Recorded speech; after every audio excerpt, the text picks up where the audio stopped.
এই ৰেচিপিটো বনাবলৈ আপুনি প্ৰথমে যাব লাগিব কলগছৰ ওচৰলৈ, মানে কলপাত এখিলা আপোনাক এই ৰেচিপিটোত প্ৰয়োজন। এয়া কলগছৰ ওচৰলৈ গৈ মই লৈছোঁ কলপাত এখিলা কাটি, এনেদৰে আগলি হ'লে বেছি ভাল হয়।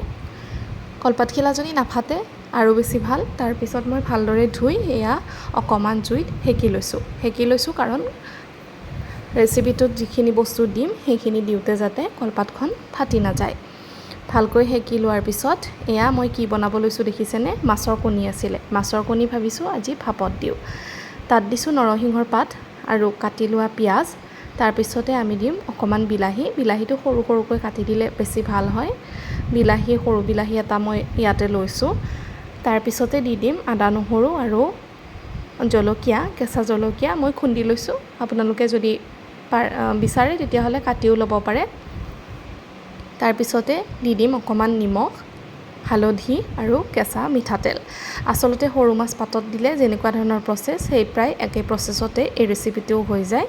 কেঁচা মিঠাতেল অকণমান দিছোঁ আৰু ধনিয়াটো নাপাহৰিব। যদি মান ধনিয়া থাকে তেতিয়াহ'লে দিব, নহ'লে এনেই ধনিয়া দিলেও ভাল লাগে, কিন্তু মান ধনিয়াটো গোন্ধটো বেছি ধুনীয়া কৰে। তাৰপিছতে এইখিনি ভালকৈ সানি লৈছোঁ গোটেইখিনি লগাকৈ।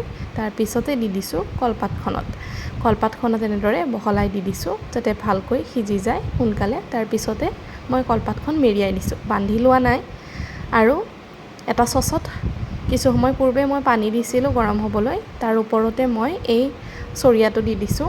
চৰিয়াটোত দি ওপৰত এনেদৰে মই ঢাকনিখন লগাই দিছোঁ, ষ্টিম হ'বলৈ দিছোঁ। ষ্টিম হ'বলৈ যি ধৰণৰ বাচন বৰ্তন আছে আপোনালোকৰ ঘৰত, যদি ষ্টিমাৰ নাই তেতিয়াহ'লে ব্যৱহাৰ কৰিব পাৰে।